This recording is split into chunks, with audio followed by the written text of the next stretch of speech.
Hello everyone, I'm Peacherware, and in today's episode, I am going to be teaching you how to fight the Empress of Light in Terraria.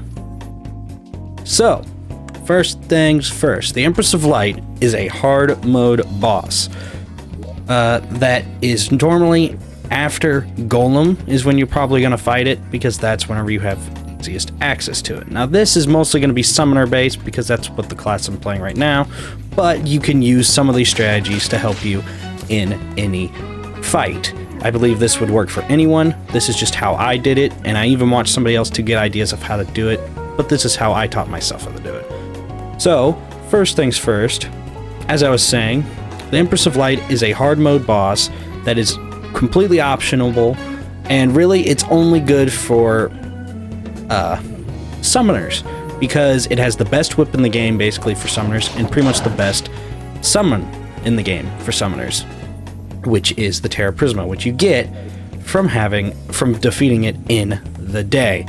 However, this boss is very difficult because one, it is a bullet hell type boss, so it shoots a lot of projectiles and has lots of stuff you need to dodge, which is not easy.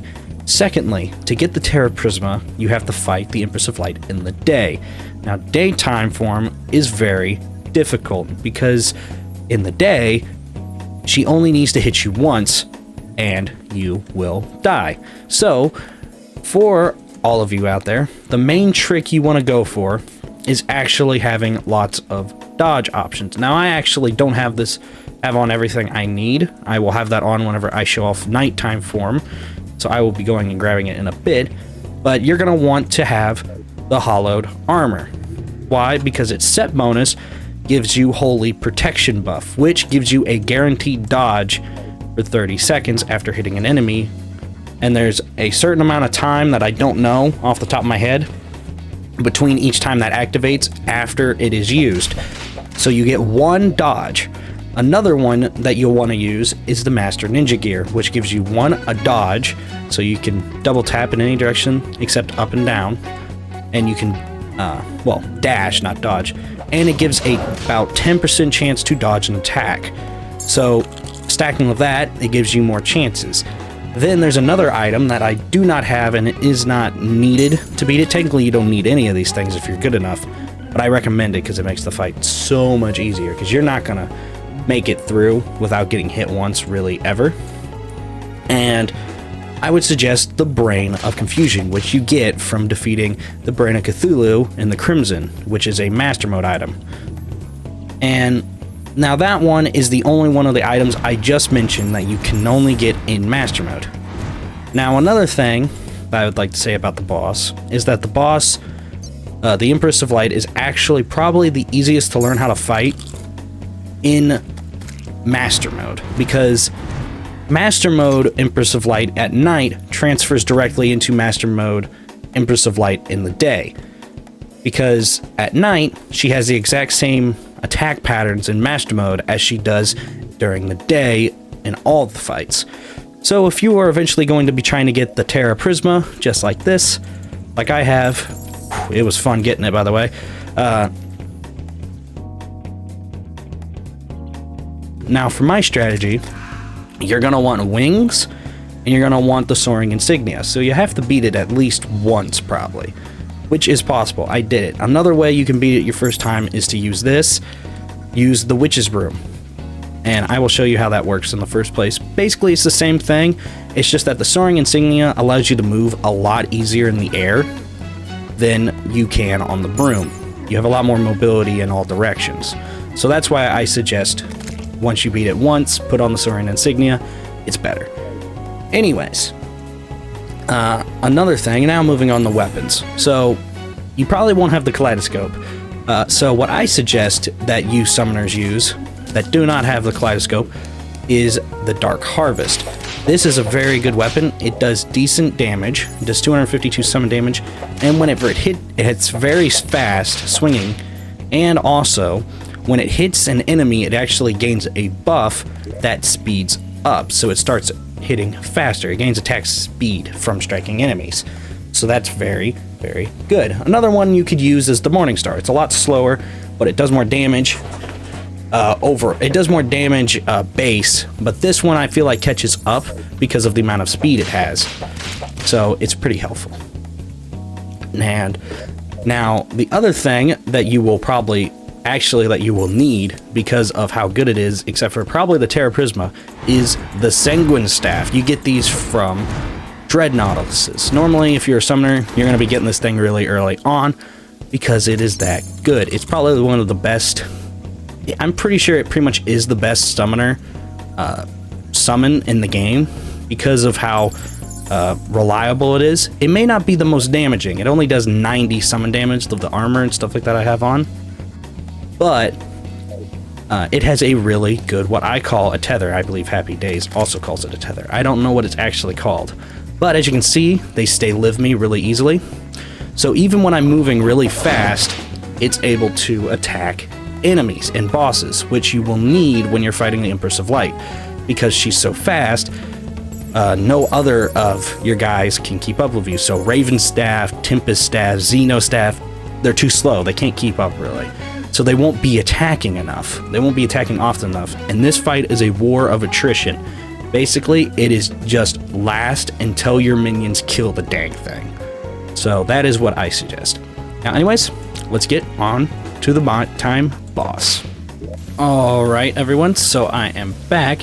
And now, as you can see, I have the Hollowed set on, which gives you the Holy Protection buff. And it's very good. As you can see, it's activated already. So your minions will activate it pretty much all the time, and it lasts 30 seconds until it gets reactivated after it cancels. So I have everything ready that I'm going to be using. I'm going to be using the Kaleidoscope and the Sanguine Staff because that's what you'll be using, and the Kaleidoscope just because I want this to go a little bit faster, but it won't change too much.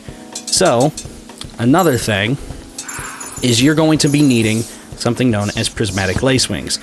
These are something you find in the Hollow, and they spawn only at night from 7:30 to 12 p.m. and they are gone for the rest of the night. And you need to kill one of these to actually spawn in the boss. And be careful because a lot of things can do it. And you might not want to accidentally spawn the boss, so put on a Critter's Compedia or something like that, I think it's called, and that will allow you to not kill it on accident. So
Alright guys, so it is daytime. So, as you can see, I'm all set up. I'm just going to buff, so Flask of Ichor, a Wrath Potion, a Summoning Potion, and a Swiftness Potion. Along with Pad Thai or some sort of food, always useful.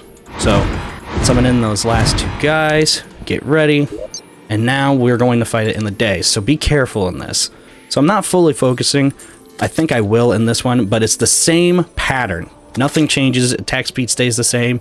She just can one-hit you now, so be careful. Alright, here we go.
And there we go, people. And that is how you can beat Empress of Light. Now, of course, I did cheese it out a little bit.